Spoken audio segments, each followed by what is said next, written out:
Hello, hello, good morning. Happy Thursday, June the 5th.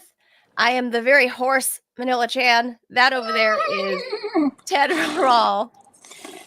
You are tuned into the Ted Manila Information Show, TMI show for short, because we bring you, obviously, way too much information. Could be periods sometimes, Ted. We talked about that this week. Just Or a blood lot of orgies. TMI.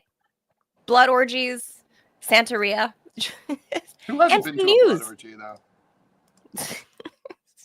Weird stuff on this show. So we are live Monday through Friday, 10 a.m. Eastern time. So please be sure to like and follow this show wherever you're consuming this content. We have just published another premium Rumble Premium episode that you have to be a Rumble Premium subscriber. So if you're in the position to do so, you're watching on Rumble. If you're not watching on Rumble, switch over to Rumble.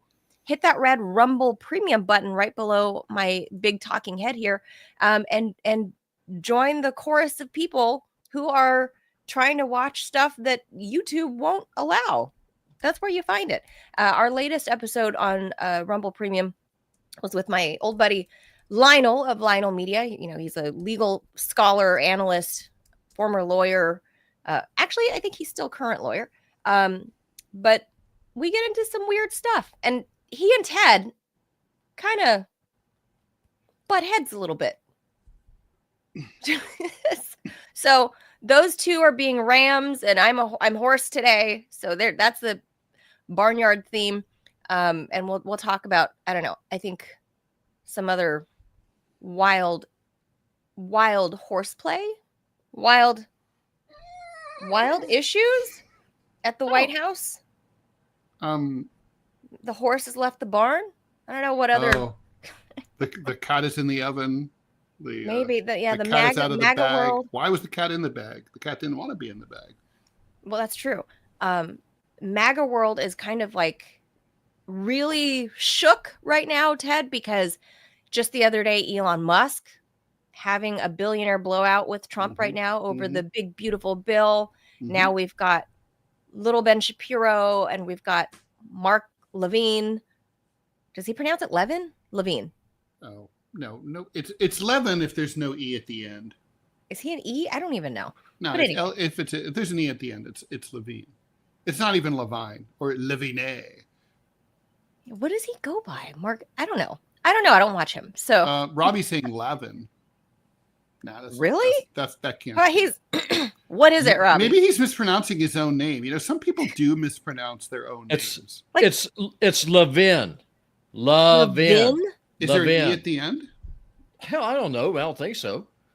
Okay, well. Okay. Then Listen, I'm from the South. Do you expect me to spell? What the hell's wrong with you? So Levin must be, right? Yeah. Well, it's he on the Levin. It's on the, Okay. Yes, he calls himself the Great One, Mark Levin. That's what Sean Hannity calls him. That walking douchebag. That Great One, Mark Levin. I didn't even know that one. Okay, well, that's what we're going to talk about a little bit later. This is my world, right? I mean, before I got red pilled, before I woke up, realized it was just a big old con. I used to listen to those douchebags. It's like, oh yeah, Republicans, apple pie, wave the flag, and I realized that these people are screwing me more than the Democrats are. To pox on both their houses. Explain that position a little bit later in the show. Obviously, it's not my world, and I may not have a voice by the end of the show. So there's that. All right, Levin. Thanks, Robbie. Okay, so that's that. So we're going to talk about that a little bit later, but we're going to give you some news updates first. For example, the Boulder terror suspect, his family, apparently not getting deported, even though Kristi Noem said they're getting deported tonight, bitches. I'm pretty sure that's how she said it, Ted. Yeah, that's a precise quote. That was an exact quote. A new travel ban 2.0. Mm-hmm. Laos? Well, you know they're the fucking worst. WTF. Laotians are the worst people. Evil, depraved, frequent attendees at blood orgies, Santeria, witches, assassins, terrorists.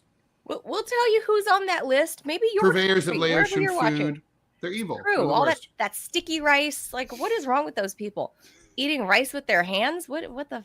So we'll tell you who else is on that list and kind of dig into that a little bit. And also, I think, Ted, you'll be really into this. The whole Biden auto pen question. Oh, I'm into it. And you know, I'm gonna drop one on you. You know, I can't believe we didn't put this, but I'm just insisting. We have to talk about Columbia, my alma mater. Oh yes. Because you're Donald Trump a graduate of an unaccredited school. That's right. Like literally, it's as if I went to beauty school, as it turns out. As of yesterday. Good job, Ted. Yeah. Oh, thank you. Ted, you have this cute degree from this like fake university. Fake college. Yeah. It's like not as legit as Trump University. You might as well have gone to Trump University. Might as well. Or yeah. Mm-hmm. Yeah. And hung a Trump steak on your wall. That's right. That's exactly right. Well, I would have eaten that Trump steak because I do like steak. I don't know if those Trump steaks were any good. I don't know. I have no idea. I've actually, a few years back, like during the first... You ate a Trump steak? No, not me. I had a friend that ordered at Christmas time during the first Trump era, ordered Trump steaks for like, I guess he was hosting a dinner or something and that I wasn't invited to. But he ordered like a box of Trump steaks. And did he tell you if they were any good? He said they were very, very pleasantly surprised that it was a really good quality steak. I don't even know if it's still in business, but at the time, like 8 years ago, it was. I'm pretty sure. I mean, I could be totally wrong, but I mean, I have no idea. But if I had to guess, I'm guessing it's not around anymore. Oh, I have no idea. But anyway, so we'll get into that before Robbie hops on and explains this MAGA fight, this internal MAGA fight. It's like brother versus brother, and we'll get into that. So with that, let's hop into the news. Let's do it.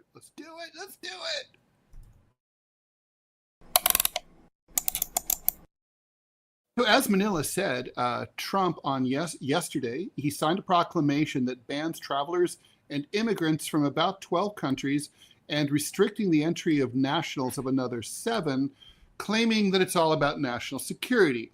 So people from Afghanistan, Myanmar, Chad, Republic of the Congo, Equatorial Guinea, Eritrea, Haiti, Iran, Libya, Somalia, Sudan, and Yemen are no longer allowed to come to the United States. With certain exemptions, he also is prohibiting those citizens of those countries who want to come as legal immigrants from coming at all. No temporary visa holders, no tourists, nobody. Trump doesn't want you here. He also suspended partially the entry of travelers and immigrants from Burundi, Cuba, Laos, the worst country in the world, Sierra Leone, Togo, Turkmenistan, and Venezuela. I have to admit, we're going to get into this. I do not understand this list. That part of his proclamation applies to all immigrants from those countries with visas to settle in the U.S. permanently, as well as temporary visa holders. This goes into effect 12 midnight on Monday. Trump says this is all about terrorism, inadequate vetting of people who come from those countries, and lack of cooperation on deportations among some of the countries. His decree does contain some exemptions. U.S. permanent residents, spouses and children of U.S. citizens who have clear and convincing evidence of identity and family relationship, Afghans who were traitors, who helped out U.S. forces and have special visas, diplomats, athletes, hilariously, and dual nationals with a passport from a country not listed in the proclamation. So if you're from Turkmenistan and Belgium, no problem. The announcement of the ban follows that, of course, terror attack in Boulder, Colorado, against marchers who were marching to release the hostages being held by Hamas in Gaza. He's from Egypt, and he overstayed his tourist visa. And nowhere on that list is Egypt. And Egypt, however, is still okay. Which is interesting. Just like we didn't, after 9/11, didn't ban Saudi travelers or Egyptian travelers. Kind of interesting. Well, let's hear from President Trump. Let's hear from our fearless leader. How does he explain himself? I wonder, Can Ted. he explain himself? I wonder. Togo, they have a really cool flag. Do they? What's their flag? This is a Scott Stantis question. As the resident vexologist. So, oh, by the way, look, they got the flags wrong. What do you mean? That's not Afghanistan's flag. Afghanistan's flag, that's the old flag before the Taliban came to power. That's the Northern Alliance flag. Taliban flag is white, and it has the same thing that the Saudi flag has, that script. But the Saudi flag has that white on green. The Afghan flag has that black on white. So that's the old pre-2021 flag. Well, where's my Togo flag? I can't believe. Oh, you were reading. Duh, you can't see that. Here. Look at the Togo flag down here. Oh, with the star and the green. That's kind of fun. Stripes. That's a cool flag. I like the Laotian flag. That's a cool flag too. You think so? It's okay. It's cool. The Burundi flag is also cool. That's pretty cool. I actually like the colors of the Sierra Leone flag. The Turkmenistan flag is bizarre, but it's really not a good flag, I gotta say. Not for a flag. I feel like it would make like a good T-shirt or something. But Turkmenistan is not like a place with radical Islamists. It's a dictatorship, but that has nothing to do with anything. That doesn't affect the people. It's very strange. Before we judge POTUS, let's hear from the man. He put out a statement after he signed this executive order, and let's see what he says. Maybe he is reasonable, Ted. Maybe we missed something. Maybe it's possible. What a tee up. All right, let's hear it. Genius. I know this is the recent terror attack in Boulder, Colorado has underscored the extreme dangers posed to our country by the entry of foreign nationals who are not properly vetted, as well as those who come here as temporary visitors and overstay their visas. We don't want them.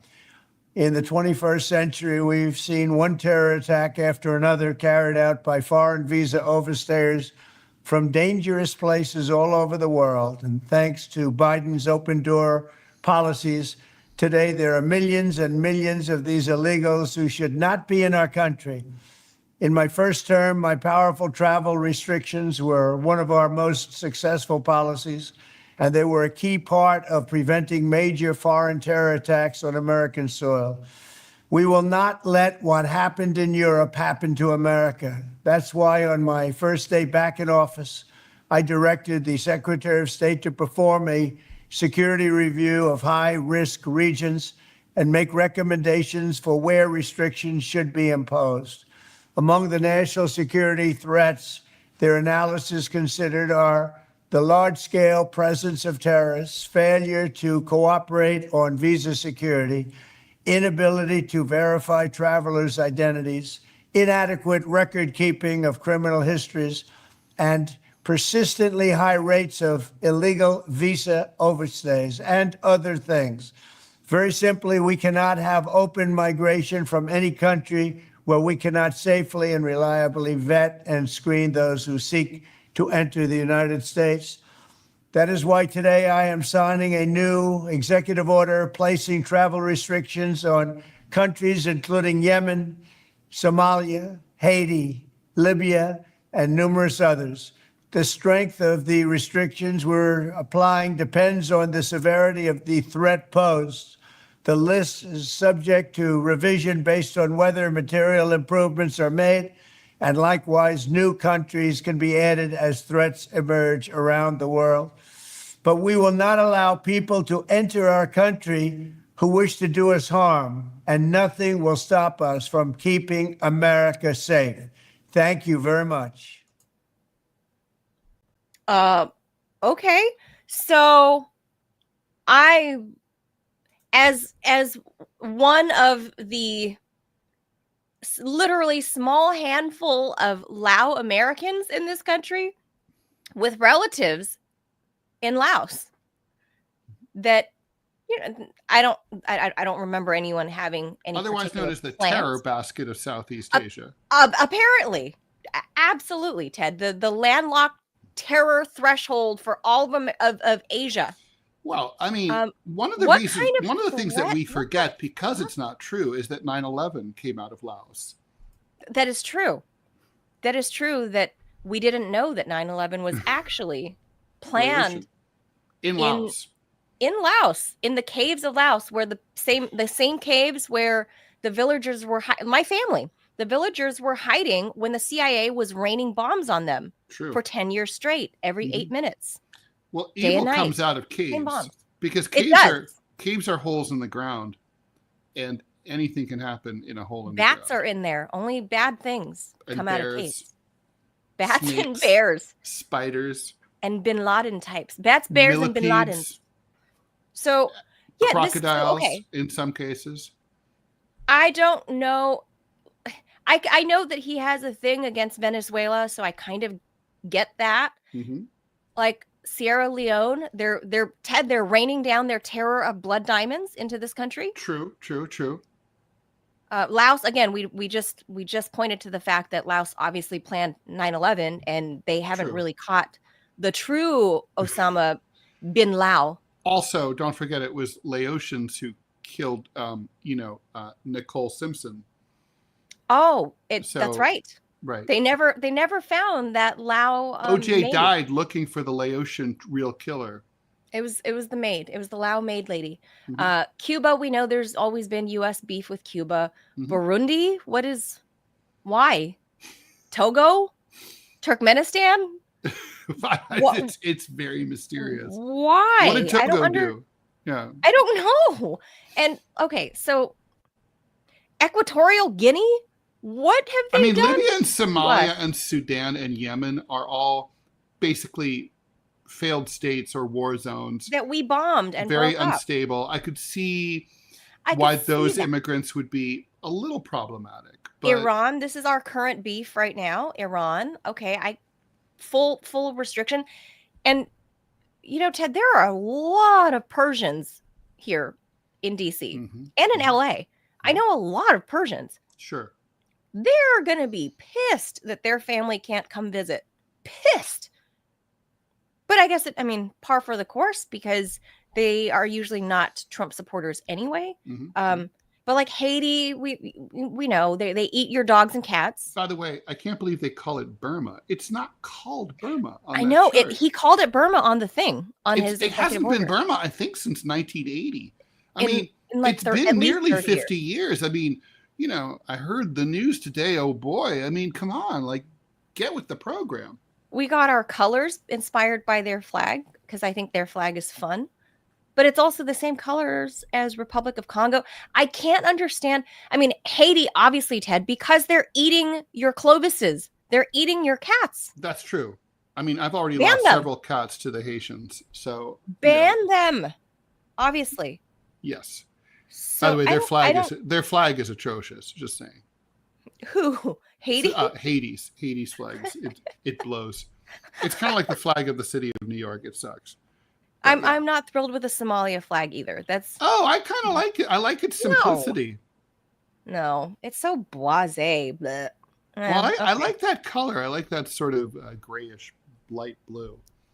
Yeah, it's like a baby blue. Not thrilled. Well, but I anyway. like how completely the reputation of Somalia is in complete opposition to its very sort of mild-mannered flag.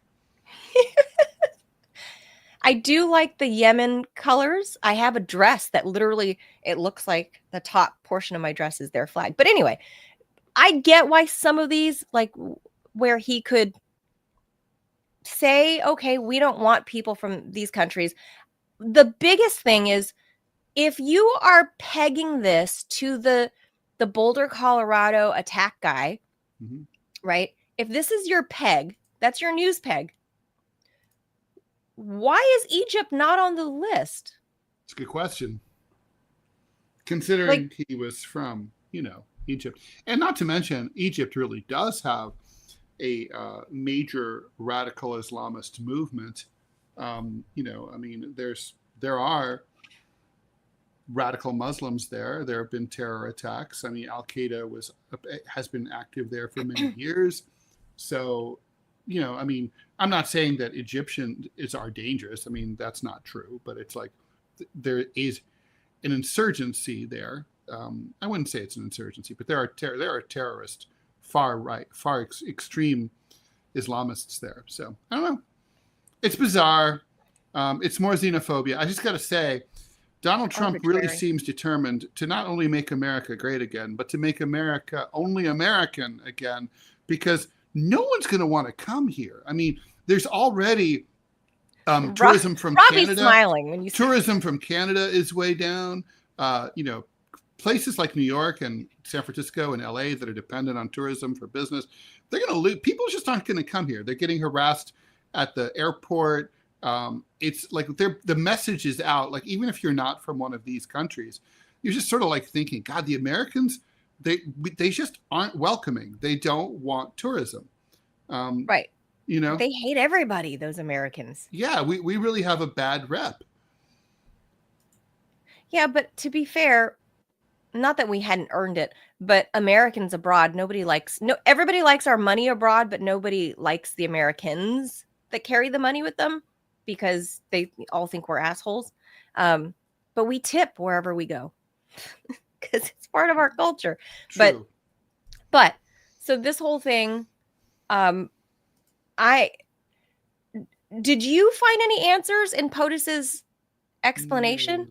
No. I'm not the smartest guy. didn't. So, it's probably people who are smarter than me could figure this out. But Well, Ted, you went to a bullshit school. Obviously. That's true. You're true. a dumbass. That's right. It's been, as of yesterday, my degree was decredited. So, yeah, I have a lot of questions and none of them were answered. And I thought POTUS would, 2.5 minutes would tell us. We got to save your voice. We've got to save your voice. Why? We got to get going. All right. Trump also ordered yesterday, busy boy, he ordered a broad investigation into whether Joe Biden covered up his cognitive decline, or perhaps more accurately, other people in the White House covered up his cognitive decline while he was president, and he was incapable of executing presidential decisions. an unprecedented investigation that could theoretically undermine thousands of Biden's executive actions and pardons.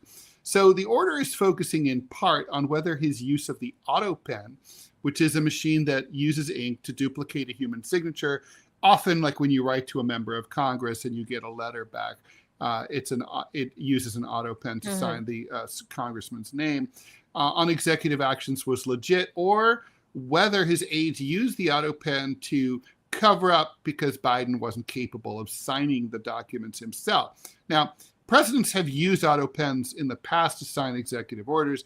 And Trump has also said that he used it for routine correspondence, which isn't really the same thing as signing an executive order.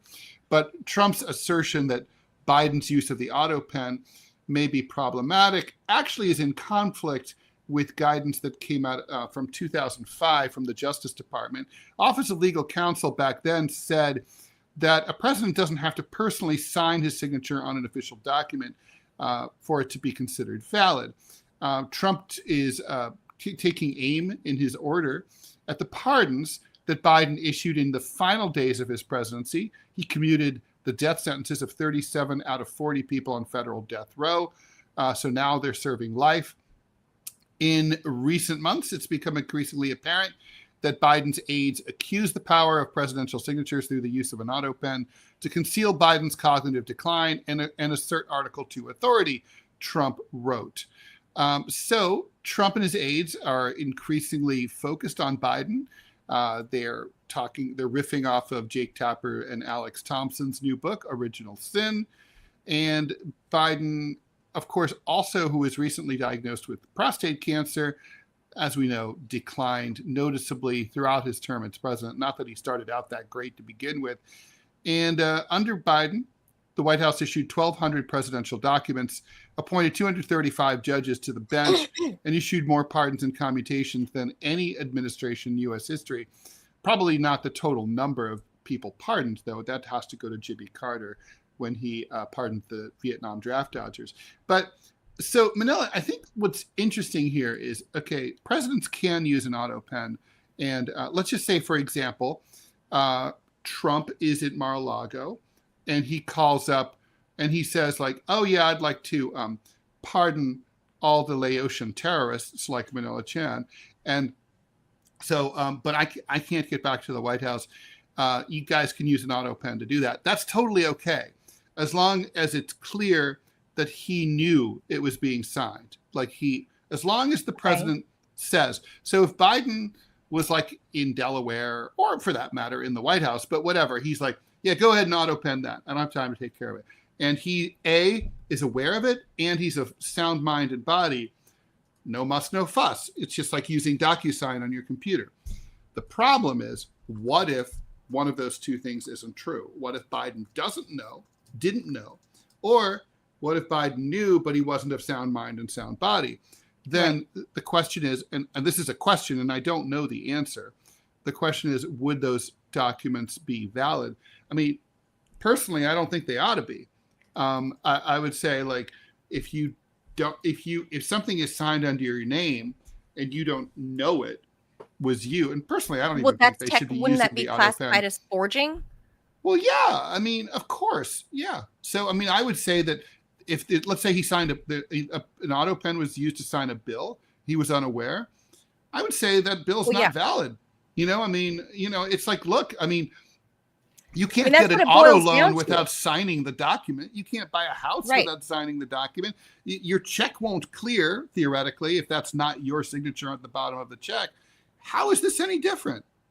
That's what it boils down to, right? Is whether, like, the auto, yes, in and of itself, the presidential use of the auto pen is legal, but the 25th Amendment portion of all of this comes into play is, should he have been 25th Amendmented out 100%. of office?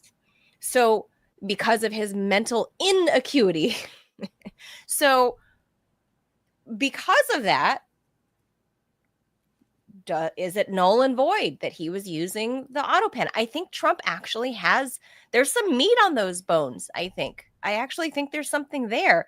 And looks like our old buddy Ed Martin is spearheading this whole investigation over at the DOJ. How about that?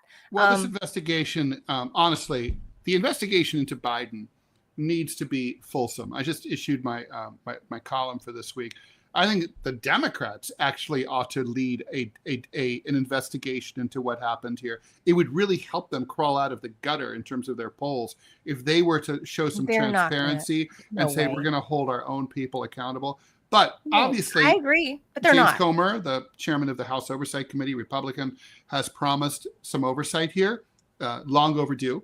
Also, I guess Trump also. Look, it's going to be a political process. Nothing could be more political, but it can't be helped. I mean, the American people need to know who was running the country for 4 years. And I don't think we really know the answer to that. Look, do you remember this when Joe Biden, when his family enlisted that Italian care nurse? Yes. Right there? Mm-hmm. Georgia Maloney, I think is her name. Every time they went out in Europe, she was like his charge d'affaires. Mm-hmm. She was his care nurse, Georgia Maloney. That's really cute. But I personally think, I don't have full evidence, but just because of the magic of sight and, watching this very closely, there she is chasing after him again. Right. But I really think he barely had it in him the first year in office, that his marbles were at all there. Mm-hmm. Very, very obviously and noticeably, there was a fall off the cliff on the second year. And I really, really get this feeling that like it was his family, that it was Jill Biden and even Hunter involved in decision making, because Hunter was under, investigations of stuff. He had lawsuits against him, and suddenly all of these, I guess we can call them free passes for a lot of people that are kind of around the orbit of the entire family. All these people are suddenly like free and clear. Everybody's free and clear. Like, you're pre-party, you're pre-pardoned, you're pre-pardoned. And I don't think it was Biden himself. I don't think it was Big Papa that did it. I think Hunter. I think it was Hunter's idea, because why would his business partners, like, why would their names be mentioned? That's weird. That's true. Well, I mean, Hunter could have asked his dad to do that, though, right? I mean, okay, we have an ad. Robbie, please put that up, and we'll go ahead and read that. I think the bottom line is we need to get down to the bottom of it. It's less than an ideal situation whenever the clown in chief, Trump, decides to ask for an investigation. But look, it's got to happen. So I'm cheering on our buddy Ed Martin to get to the bottom of it. And, all right, here we go. I'm all for it. All right, ad time.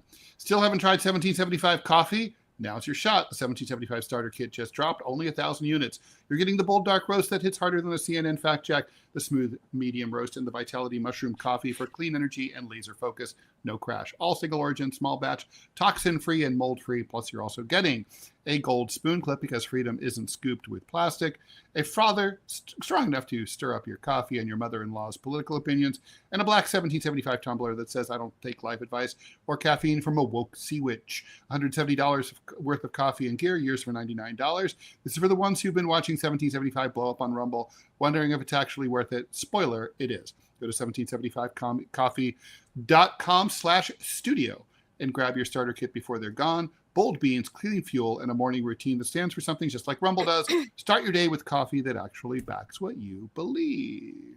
Okay, so let's move on, because Manila, we're trying to save your voice here. On Wednesday, U.S. District Judge Gordon Gallagher blocked the deportation of the family of Mohammed Salman, who was, of course, the illegal immigrant charged with perpetrating the Colorado terror attack last Sunday. ICE seized the family, consisting of Salman's wife and 5 kids, into custody on Tuesday for expedited removal from the U.S. The court finds that the deportation without process could work irreparable harm, and an order must issue without notice due to the urgency this situation presents, Gallagher wrote in his decision. Something occurred to me about this topic. The cruelty is obvious, but what's even more insane is, so wait, we're keeping the terrorist in the U.S., but the terrorist's wife and kids who've committed no crime, they get thrown out. Yes, the alleged terrorist. However, think about that. It seems to me like if you were going to be consistent, you'd be like, all right, we're throwing the terrorist out, sending him to El Salvador or whatever. Bye. And with the kids and the wife. But it's like we're literally keeping him in the U.S. He could escape. Look at what happened in New Orleans. He could escape and run out and start setting other old Jews on fire. And then meanwhile, the kid, he and himself. And meanwhile, that was Trump's plan. It's really incoherent. Well, it's as coherent as putting Laos and Togo on the partial ban list, or yes, I'm a bad commentator today because I have no words. I have no answers. I can't come to any logical conclusion as to why. Like why, other than I think maybe the one thing that Kristi Noem might have been hopeful and like excited about was, well, if the terror dad had an overstayed expired visa, then probably the wife and children do too. So nab them. I will get you, my pretty, and your little dog too. So they probably took the dog too. I'm just guessing. But that really just sucks. Like those people, the wife and the 5 children didn't do anything. You don't even know if they're complicit. You don't know. It just sucks. It just sucks for the children. Like they should be given due process as well, especially since I don't think they committed any crimes other than overstaying a visa, and in which case you don't rush expedite the deportation. It's not legal to do so, and that's what the judge has said. Hopefully the Trump administration won't do what they usually do in these matters, which is to ignore a clear and direct federal court order and do whatever the hell they want, and then just sort of say, oh, oopsie, they're gone. They're in the air. They're in the air. Can't stop now. Yeah, plane can't turn around. Plane only goes one way. Yeah, planes don't turn around. They go in a straight line. That's it. And once a plane leaves the United States, it never comes back. Which is why flying is so expensive. Every plane is disposable. It's just one path. Yeah. Well, it's kind of like on Zoolander. Remember when Ben Stiller's like, oh, I can only turn left when he does the runway walk. Airplanes can't turn back around. Nope. Ted. No. And the thing is, I for one have to say, I demand a federal investigation into why Boeing and other companies are building so many planes, and then every other country gets to keep them. We fly somewhere, they keep the plane, and we're like, oh God, we got to build more planes. I think Boeing is lying to us. I think they're just doing this to make more money. Just saying. That must be it. It's almost like a very capitalist society, and in which the seats on those Boeing planes, or any plane for that matter, like they could make them better and roomier, but they don't. But what would be the point of that? Besides which, you're just giving the plane to other countries where people are smaller. So they're making the seats for them. Really. That's true. The Salvadorians are much smaller. Yeah. So when we fly everyone to CCOT, Yeah, it's all part of the great cycle of life. That makes sense. Okay. Yeah. All right. We figured this out. All right. I think so. All right. So, and now. On this one, we got to bring Robbie in. Yeah, and Robbie should just tee up this story. And I'm going to grab some coffee because I'm dying for coffee while Robbie tees this up. I'll be right back. Okay, Robbie, I'm popping you on. Robbie, you have to read the Tucker post on this, because I'm not part of the MAGA world. I'm not even a Republican. So I don't think I fully understand the rage from either side of the conservative angle, the conservative perspective. Is that the right term? I don't even know. I don't know. Why are you guys all pissed off about this? Well, I don't think it's even a conservative.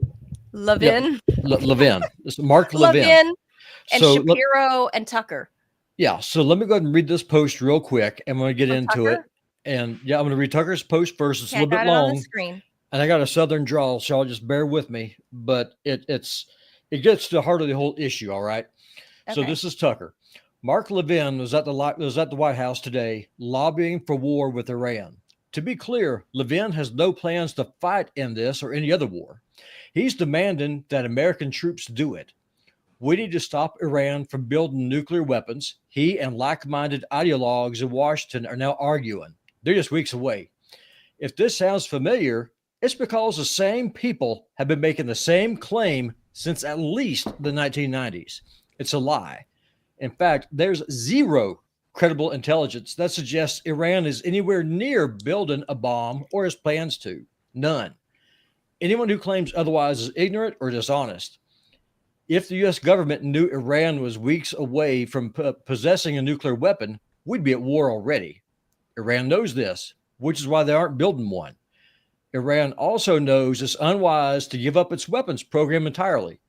Muammar Gaddafi tried that and wound up sodomized with the bayonet. Side note, Benjamin Netanyahu is demanding Iran adopt the Libya model, which I just read to you.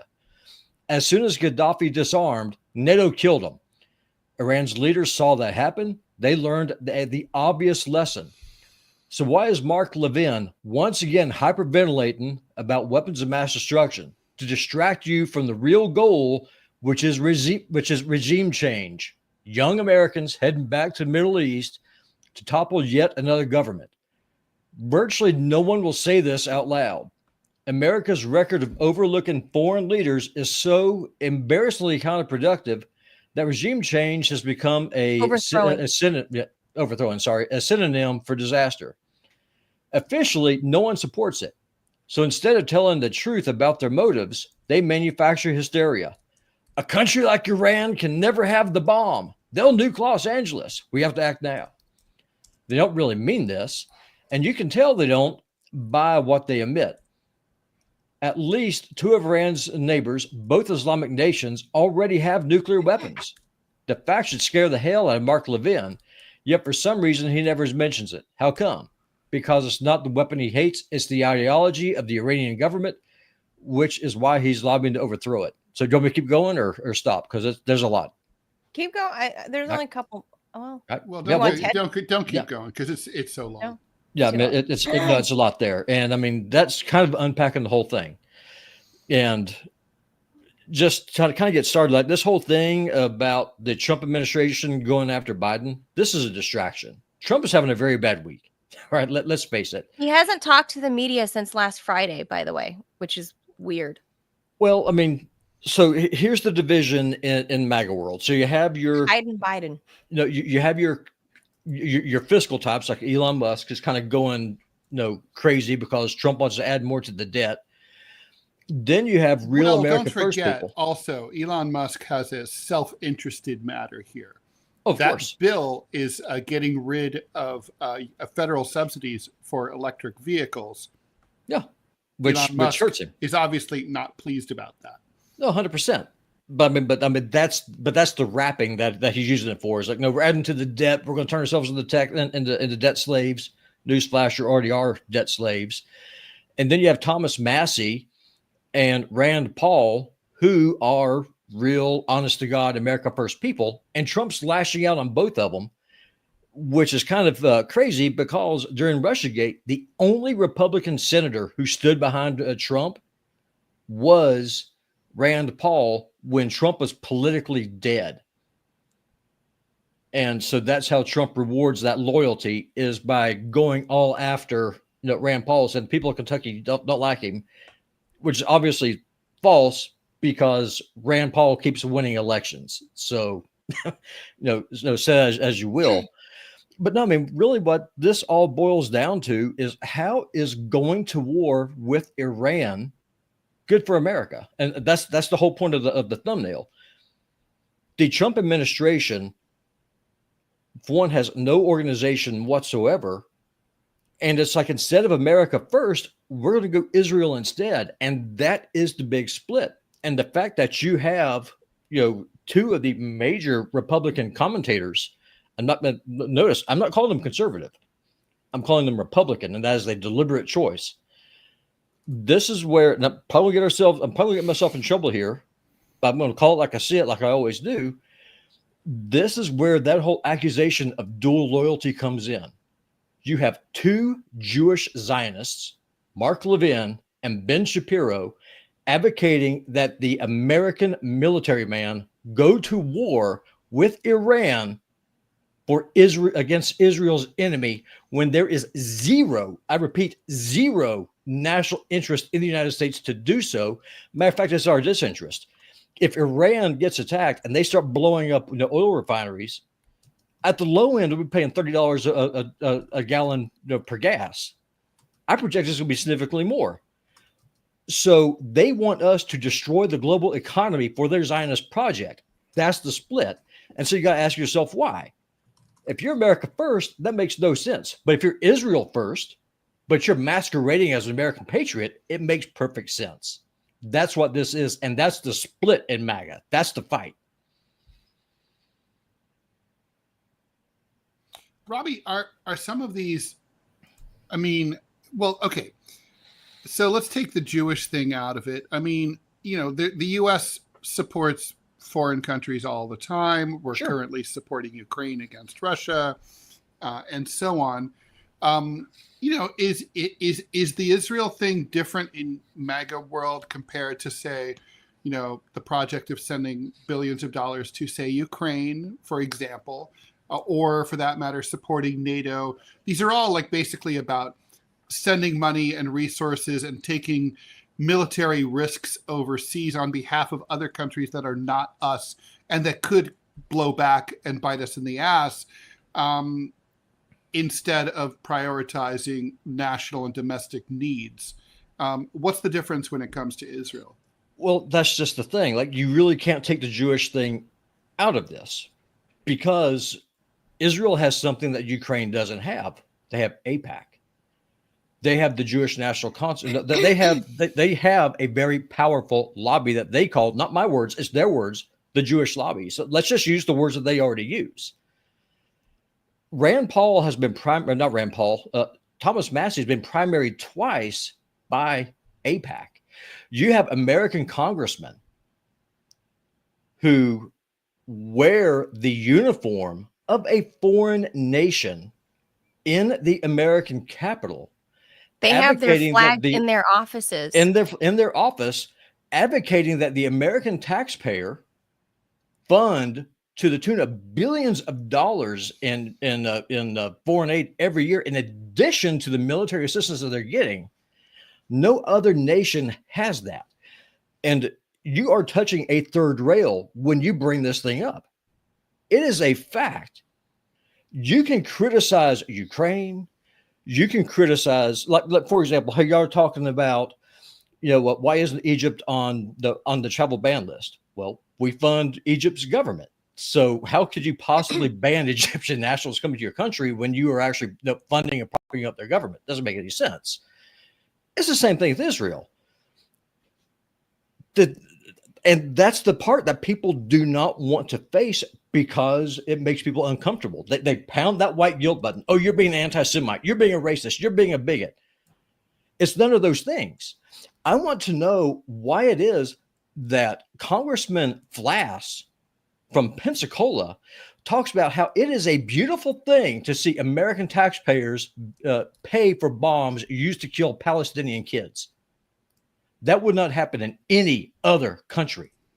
Ugh. But here, though, if you say it, you immediately get hit with that racist brush, and I'm not going to have it anymore. That's the split. I mean, Ted Manila, I mean, y'all know this. I could be homeless this time 2 months from now. My rent's going up by $600 if I don't find another place. And I'm not unique in this situation. Tens of thousands of Americans are facing the exact same problem. And so the question that we have is, we are literally struggling here trying to figure out how the hell we're going to provide housing and pay for our bills. Well, our government is doubling down with not only the full-throated support of a foreign nation, but actively planning to wage a war that would disrupt the global economy on its behalf. And the whole time, the people who are cheerleading this say they are American patriots. It's the patriotic thing to do, is to go and send your children to go fight for God's chosen people over there in the Middle East. And I say no. And millions of people in the MAGA world say no. We have veterans living under every sinking bridge. We're coming up on $37 trillion on the national debt. We cannot afford this. So what do? You got to pick something. You got to pick a side here, Mr. Trump. Are you America first or not? So here's pick the thing. a side. Trump has employed to his cabinet basically everybody from Fox News, including the weekend people like Pete Hegseth. Judge Janine is like, just so I'm obviously he has like it's like this constant feedback loop between the White House and Fox News, and Sean Hannity often brags that he talks to POTUS like every day. I don't know if that's true. It's a con job. It's a con but, job. I mean, but so he's talking to, when we all know, based on the first 4 years of Trump, that he flips the switch or drops on a dime and goes in the other direction based on the last person who was in his ear. So if Mark Levin is the last guy in his ear telling him, you have to go to war with Iran. And why is it, by the way, that both Ben Shapiro and Mark Levin are both really nasally sounding, and they all talk like this? Like, that's really weird. Ben Shapiro sounds just like that, but he talks about 1,000,000 miles an hour like this, and he talks really fast like the Micro Machines guy. And he just has so much to say, I guess. But they both have really nasally voices. Have you guys noticed that? I can't listen to either of them for that reason. Yeah, and listen, I'm trying to be very, very judicious with what I say. And for people who are going to be out there saying, well, Robbie's just been an anti-Semite, I'm not. Okay? I don't care where you're from, I do not care. What religion you practice. I do not care. It does not impact me. What impacts me is that whenever you have a lobby, and let's be honest, AIPAC is a foreign lobby. They advocate for a foreign nation. I don't care what the rules say. I mean, that is what they are. When you have Kristi Noem going to Israel, getting on her knees like a bitch in heat, that is a clear sign that the American administration is not for the American people. So if they're not for the American people, who are they for? The Bible is very clear. You cannot serve two masters. You're going to serve the one or hate the other. The American people need to wake up. And if the argument's going to be that there's someone controlling the government whenever Joe Biden was in charge, which is obviously true. If Trump is so screwed in the head that he's going to do whatever the last person says to do, he's not in charge of his own faculties either. He is serving another interest. And it is time for the American people to wake the hell up. The Republican Party is not your friend. I had learned that the hard way. Listen, I was one of you. I was there. I grew up. You know, I didn't grow up in the church. I got saved when I was in my mid-20s, late 20s. And I believed all this dispensational Zionist crap. Oh, you gotta bless Israel or God's gonna curse you. And then I actually read the Bible for myself the first time. It does not say that.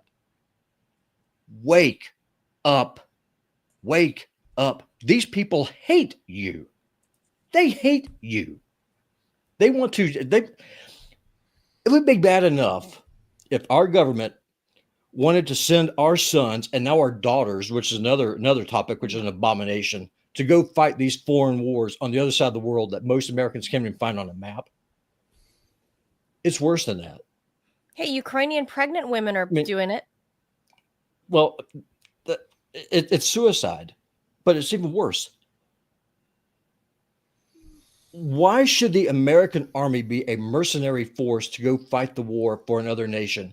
If Israel is so great, if it's so strong, if it is blessed by God through divine providence, they can fight their own fucking wars. They can fight their own wars. My son turned 16 this year. I have a vested interest in this. I don't want him 2 years from now to be drafted to go fight over there in the sandbox. For what? For what? What's in it for him? Manila, your son 12 years from now, what's in it for him? He's already in debt up to his eyeballs. His life hasn't started yet.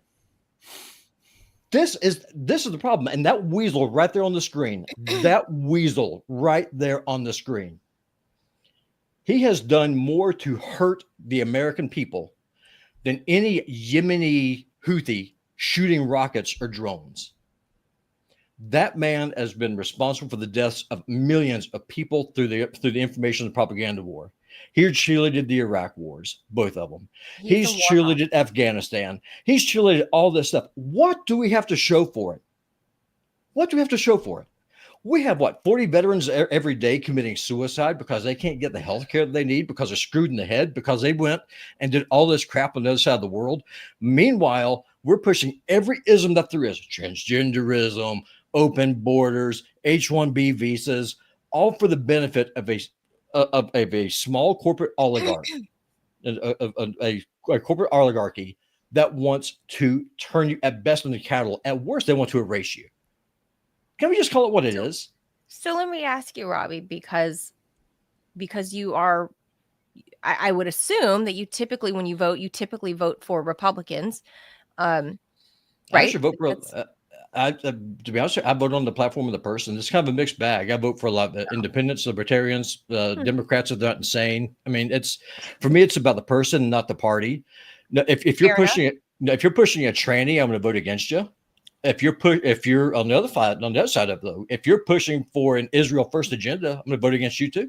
I can't believe you just said that. It's the holy month. Would you vote for a trans? Would you vote for a trans person if they were America first in your view? No, because that person's insane. What if they were like, oh, we have to stop supporting Israel. We have to start. They said all the right things. They said all the right things in every other respect. You're still mentally ill. I'm sorry. I'm not going to vote for you. No, if you're screwed in the head, I'm not going to vote for you. Sorry. If you're a dude wearing a dress or vice versa, no, sorry, I'm not going to support you. Okay, so let me ask you this about the MAGA base then. Sure. So who, if this is kind of one of the flashpoints, we saw the Ramaswamy flashpoint that happened very early on before Inauguration Day. Now, just this week, we saw Elon Musk raising the flashpoint about, I get, who cares that that's not the point, that he has, financial interest in this. But he still raises the point that it's a bad bill because it's a bad friggin' bill. And now this Iran flashpoint with Tucker Carlson, who's also very close to Donald Trump. Those are three people that were very close in the Trump orbit during the election cycle that are now pushing back on the president. What do you think happens from here? Those are the three that I just named on what I would say right now, whether they are or are not. I don't care what people think if they, individually are or are not. At this point, at this juncture, those people, Tucker, Vivek, and Elon, on these particular issues, they seem to fall more in the populist camp. You can take Vivek out. You take Vivek out of the equation. I mean, he committed political suicide, so he's done. Well, he's running for governor of Ted's home state. Yeah, and he'll lose. He'll lose. He has no chance. I mean, no chance. For a variety of reasons. But I'm saying he started the first fracture. He started the first, and then it was Elon just this week, and last night, Tucker Carlson. So now on the other side of this, you have the Ben Shapiro's and the Mark Levins. So where does Trump world fall? Is it a 50-50 split? What is it? It's going to be, because here's the thing about Trump world. We kind of covered this a little bit with the premium show with Lionel. There's a lot of people who are on Ted's side of the aisle who've actually come over to my side, because if you're looking for an anti-war party, you've got MAGA. MAGA is an independent faction that transcends normal political lines. So we disagree with each other with a lot of things, but where we are united on is that we are against more foreign wars for other countries. That's the overarching umbrella. It's the anti-war movement, for lack of a better phrase. Okay. Trump is not a part of that. Trump is actually an enemy of MAGA. He branded it back in 2016. He gave it form. He really did. He resurrected the Tea Party, is what he did. Yep. But now though, his movement has outgrown him, and Trump is actually not only is he afraid of MAGA, he's actually an enemy of MAGA. That's why he's lashing out against Rand Paul and Thomas Massey. Right. Those are the two MAGA people in like those Congress. guys. I do too. And a lot of Democrats and a lot of libertarians and a lot of liberals and a lot of conservatives like them too. That's why you have the Republican Party and the Democratic Party working as a monolith to try and crush it. So what's going to happen is that the Republicans are going to get shellacked in the midterms because they have turned their back on the base that got Trump elected by a landslide in this second run. You heard it right here first. They are going to get their clocks cleaned because people like me are not going to show up for them. Now, two things could happen.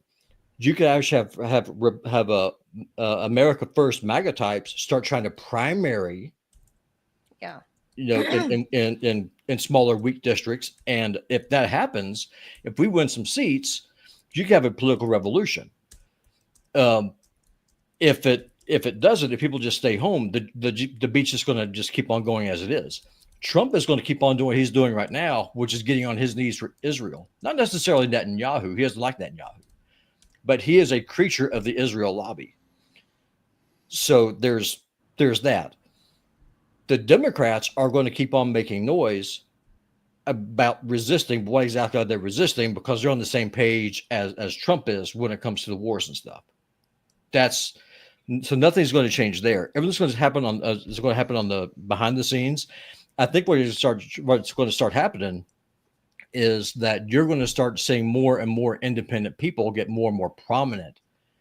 And so you're going to have more Tucker Carlsons. I think what you're going to see is that the influence of people like Charlie Kirk is going to decrease, and you're going to have Jake Shields type people going up higher instead. Wow. Okay. Okay, Ted. Ted's got a little breaking news. The U.S. Supreme Court has ruled unanimously in favor of that lady in Ohio who sued the state of Ohio for reverse discrimination. She was denied a promotion at the Ohio Department of Youth Services because she was straight. Instead, a lesbian was hired for the job. And then she got demoted to a lower position with less pay, and a gay dude took over her previous role. Oh my God. This was a unique case because she had to prove a violation of Title VII of the Civil Rights Act of 1964, which prohibits discrimination based on race, religion, national origin, and sex, including sexual orientation. Up until now, it only really worked in favor of minority plaintiffs, although there's nothing in the law that said that. It's just sort of the way that it's ruled. The U.S. Supreme Court now has ruled in her favor, kicked it back to the lower court and said, your ruling was wrong when you ruled against her. Change it. And that's a unanimous ruling. I want to be clear here. The liberals voted with the conservatives here.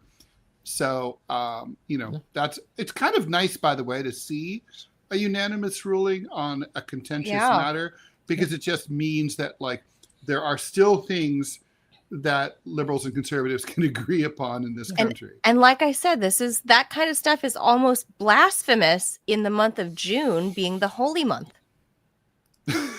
Yeah. Well, but Ted, I mean, you've heard my whole rant. Where am I wrong? Oh, I think you're right. I think you're totally right. There's very little doubt in my mind. I mean, look, I don't understand how it is that the United States the U.S. government gets away with ignoring its own people's needs, and at the same time that it's sucking up and doing the bidding of another country. I just don't get it. It doesn't make any sense to me. I don't even think it's a left versus right thing. I can answer that question. If you have a nation state, you look out for your own people first. You know? I can answer that. I can answer that question for you. Robbie, you're muted. Oh, I can answer that question for you. Maybe. I think I was talking over you by accident. Yeah, I can answer that question for you. I mean, now, how is Israel able to kind of wag the dog? That's because of the white guilt from 1945. I mean, that's what it is. It's just, that's so weird. Really? Manila, you can hear me? Yes. Ted blocked me. American white guilt? Well, white guilt's monolithic, right? I mean, it's just, you have the racist whiteys, i.e. the Germans, who went on the Holocaust, this pogrom, and just killed 6 million Jews, okay? So we've got to atone for that, because America's sin is that we did not get involved earlier in that war. Right. Yeah. So that's the problem. And so then you got to set up, and so then to atone for this, you have to go in, and then you have to politically support this entity. Also, where it dovetails into this is with the birth of dispensationalism. I need to find some preacher to come on and actually just dissect this for you better than what I can. I'm a layman.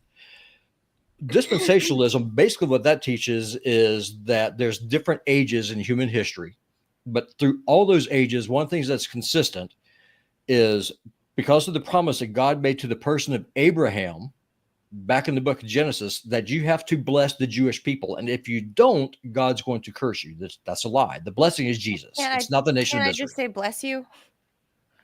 Yeah, as far as why Ted can't hear me, I don't know. But basically, no, I can hear you now. Yeah, but sorry, that was on my end. I'm an idiot. I'm a moron.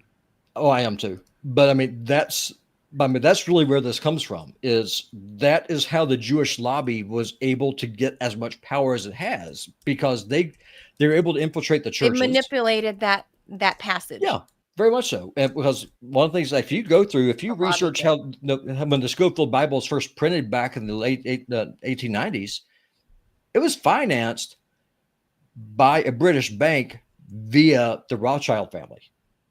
And that's not a conspiracy theory. I mean, that's true. Look it up. Then you had Lord Rothschild sitting with his telegram to the British, or it was the other way around, like the Balfour Declaration, saying, "Yeah, we're going to set this up for you. Never mind that there's already millions of people who are living here." But if you point that out, though, you're racist, you're anti-Semite, you're a conspiracy theorist, or like a Ben Shapiro come and say, "Oh, you're asking questions. Oh, you're asking questions. You're so bad. You're a racist." Well, we know how history is so anti-Semitic. So anyway, I mean, I don't know if you guys have any more to say, but I'm running out. Not about this. It's a shtick, though. I mean, it's like this has been their shtick. It's worse than the Zionists all along. It's worked for a long time. It's been a nice run. It's the same. It's analogous to how if you criticized Obama, you were racist or whatever. It's cheap.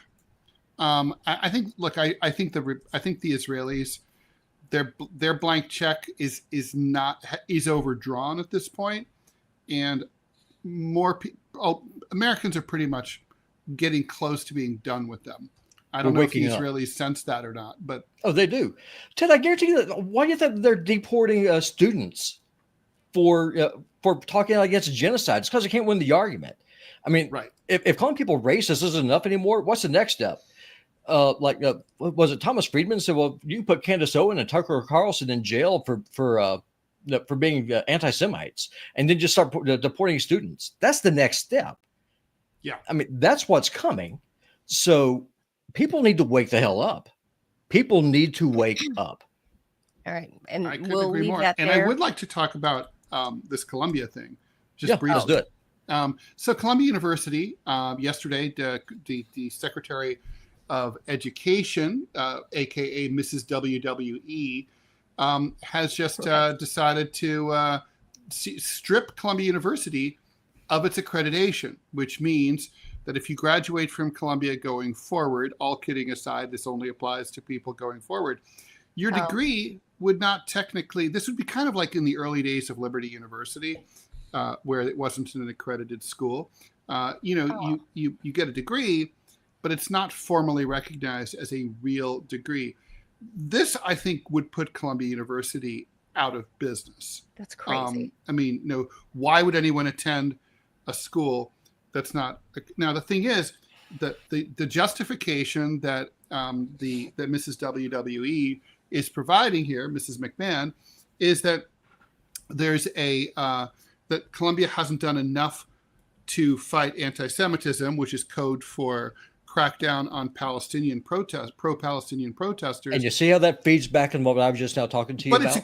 But it's also insane because Columbia has only cracked down on pro-Palestinian protesters. They have expelled them, suspended them, stripped them of their diplomas after they graduated, let ICE into the dorms to arrest them and deport them. They have not said a word to support their own students. They've banned demonstrations on campus. They've banned student organizations like Jewish Voice for Peace, which, by the way, is Jewish. They are their own. So, I mean, it's insane. It's literally like, I don't know. It's like going after the WWE for being too highbrow or something.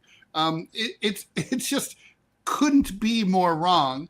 Obviously, Columbia's lawyers are going to go to court today and sue the administration, and I'm sure some judge will issue a restraining order here or a temporary stay. But it's like literally they're looking to destroy an Ivy League school. Let me tell you how Columbia could fix this problem. Would it be no longer Ivy League then if it loses its accreditation? That's a good question. I doubt it. I mean, but Robbie, go ahead.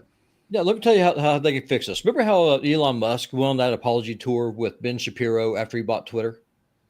Mm-hmm. Columbia University's president, if Columbia's president does that, goes to Israel, kisses Benjamin Netanyahu's ring, then goes on a tour to all of the concentration camps, and says, I see you, I hear you, and then you put up a great big honking Star of David right there over the door, and you go, you put your stupid little hat, you go kiss the wall. If you do that, Columbia's problems end. Oh, I see what Columbia's problems Elon end. did that. Right. And I'm telling you right now, I can already hear people's heads exploding. There's Robbie's being racist. Robbie's not being racist. This is the power of the Jewish lobby. Let's call it what it is. To fix a problem, no matter what the problem is, you have to call it by its actual name. You have to identify it. I'm not saying Jewish people are bad. I am saying that this lobby needs to be broken. Those are we heard Thomas Massey.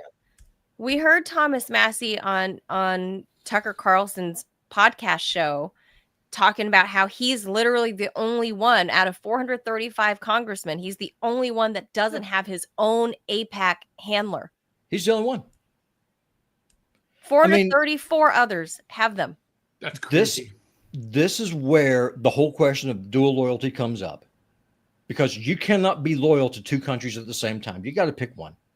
That's all I got to say. Yeah. All right. I guess we should end that there. Wrap it up. And I'll make the I'm going to make the last comment is that if you and Robbie ever disagree with me, Chad, you guys are doing Asian hate. So yeah, but listen, now that you are a designated terrorist from the terrorist state of Laos, the Pathet Lao will rise again. It's about time, I have to say, that we put you people back in your place. You've been running roughshod over, you control Congress, the banking system.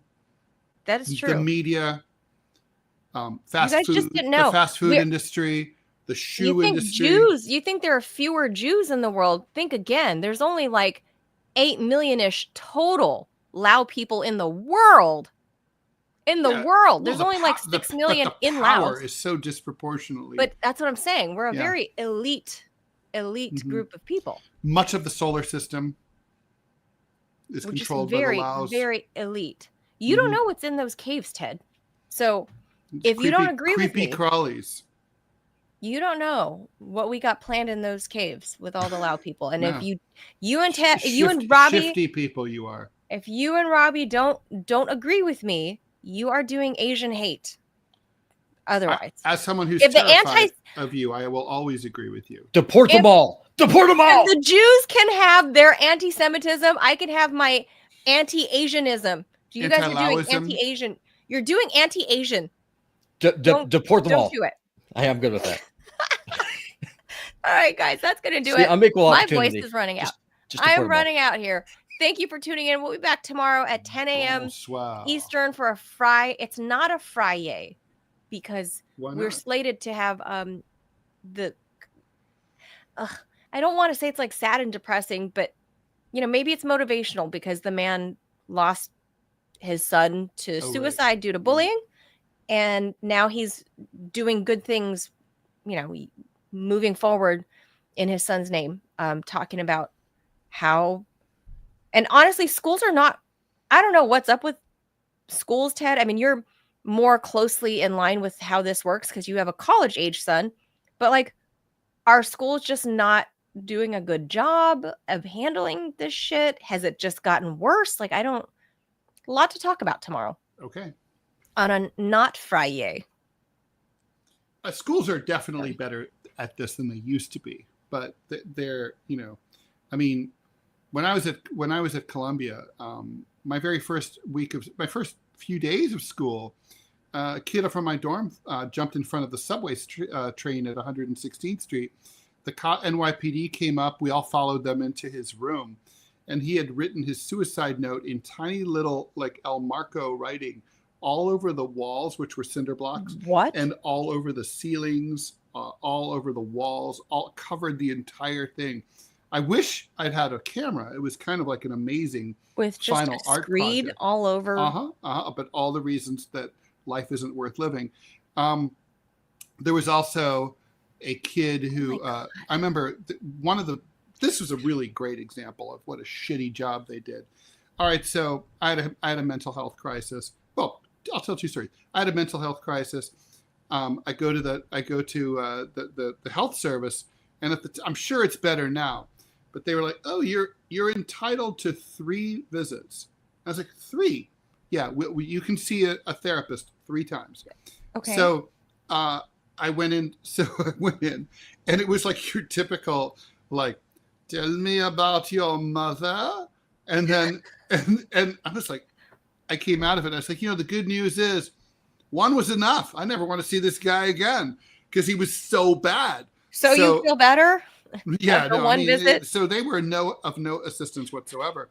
There was a woman, one of my classmates, I didn't know her personally, but she spent summer session at Barnard, which is part of Columbia. Okay. And over the summer, we used to have like wall phones, right? This was pre-cell phones. And to have an outside line, you had to contract with the phone company, which used to be New York Telephone, became Verizon. And you had to like reach out to them and arrange for your phone to be connected. Well, for whatever reason, the university refused to have dealings with the phone company in the summer. And so in the summer months, you couldn't get an outside line. If you wanted to use a phone, you have to go to a pay phone. Well, anyway, this woman, she was mentally ill. I mean, she was in mental crisis, and she was from Philadelphia. She couldn't call her therapist. She couldn't call her parents, and she spiraled out. And one day she hurled herself out the window and landed on the spiked fence below her window. And the New York Post very sensitively ran the headline with the photo of it, shish co-ed. But the point is that I was always like, would it really have been so hard to say we're going to open an outside line for this lady? Really, truly make an exception. The parents had like begged the school to make an exception for her, and they just wouldn't. Well, they're better than they used to be. Well, and they just didn't care about us at all. You were in school at a more privileged area. Obviously, the students were more privileged, and because where I grew up, Ted, I literally don't know one person that has suicided, committed suicide. Not one, but I know more than half a dozen people who were murdered. Murdered. I'm not talking about car accidents. I'm not talking about slip and falls, and sure, that stuff happens. I'm talking about murdered. Murder one. Not even murder two. Murder one. These people, and I know some of the people that did murder one. And the victims found in trunks, found shot in their beds. I told the story the other day of my godmother shot in the face, right? Psycho at the door. Okay. So where I'm from, I find that there's an interesting disparity there, that when you're from a rough area, like where it was when I was a kid anyway, it was a rough area. It's very much gentrified now. Not 100%, but relative to when I grew up in the 80s and 90s. Where I'm from, nobody committed suicide. You get shot. You get murdered. Couple shanks in there, a couple stabbies, but it was mostly shootings where I'm from. I'm not talking about car accidents. I mean, I'm literally talking, I know people who were murdered. Never anyone that committed suicide. Well, are you implying that suicide is a privileged action? Because that's not true. I mean, lots of poor people commit suicide. I'm sure that's true, but I feel like they're more often than not for the same reason that we see a lot of rainbow flag kids coming out of very wealthy families, like celebrity families. And you really don't hear about rainbow flag kids growing up where I'm from. Maybe now, I don't know, because it's, like I said, gentrifying. But in East LA, well, they can't fly there. They might be rainbowy, but they can't show their rainbow flag because they're afraid of. They're afraid. Well, things have changed. Well, there's Robbie. Yep, I opened a can of worms. I mean, listen. I mean, whoever you want to have sex with, I really don't care. But whenever you start trying to say I become a privileged elite person because of where I decide I'm going to put my schlong. Sorry, you're not special. You're not special. No, your case of schlong COVID does not make you any more special than anybody else. Do not care. And if you're training just mentally ill, go get some help. Seriously, go get some help. You're a dude or you're a woman. There's two genders. Yeah, YouTube, I just said it. There's two genders. So it is what it is. There's that. I'm just saying I find it more often than not that we hear about people from more affluent it's because backgrounds. Well, of course. The big part of it is, Manila, is because the news media, they're going to cover who people have got more wealth and more power. I mean, no one cares. No one cares about some poor kid, who's overdosing on meth versus some Which collegiate is a form of suicide. Of course it is. And then you got some collegiate who can't handle it because their gender studies class got canceled, and so you decide to go off yourself. Which of those two is more headline worthy? It's not the dude in Mississippi. Not even just offing themselves. I'm saying in general, when you go to East LA or into Watts, I will tell you from personal experience that it's few and far that you're going to see rainbow flaggy types. People who grew around Watts, Compton. They're there. It's just like they have to lay low. People who grew up poor, because all three of us are Brentwood. here. You go to Brentwood, you will find rainbow flags everywhere and people that identify as. What's your point? Well, just saying, the prevalence seems to be more common in Brentwood than Watts. I think that because those are liberal areas. I think that people who grow up in a working class environment, like the three of us did, just frankly are more mentally tough than someone who grew up with a silver spoon in their mouth and always given everything. If you have to root hog or die, you get this thing called a spine, and you just take it. When the storm comes, just deal with it. I mean, it is what it is. I think that's a big part of it. If you have someone who's never had a struggle in their life and everything's been given to them and they're told, oh, you're so special, Johnny, you're so special, you're so privileged. And all of a sudden the world really reminds you that it owes you nothing. Then a lot of people, they just can't process that and it breaks them. So they go to SSRIs, get on drugs or dope, or just choose to opt out like the cowards that they are. I agree with you, Robbie. What doesn't kill you makes you stronger, right? I mean, that's what it different is. Conversation than some. I really feel for the man. Hopefully he comes through, but the man that, his son was only 11 years old. Yeah, I taught my son 11. early on, if somebody, and 11. keep in mind, I live in Montana with a half black kid, two half black kids, right? A son and a daughter. And I told my son, I said, if someone comes up and he starts bullying you, turn the other cheek. But if he keeps on doing it, you feed that bastard his teeth. That's right. That's what it is. There's a solution for bullying. You beat that ass and you beat it till he can't stand no more. You kind of can't let it go. Yeah. No. Yeah. That's rules in my house there's too. No other Don't way. start things. Don't start things, but mommy will be on your side if you finish them. Agreed. I told my son Thomas, I said, if you come home and some little punk is bullying you and you don't stand up for yourself, that bullies will release your problems. Your biggest problem is going to be me. You deal with it. I'm okay. All right, then. I don't know. We'll see. All right. Let's wrap. That's it, guys. Thanks. Right. We'll be back tomorrow, 10 a.m. Eastern. Bye. Adios, amigos.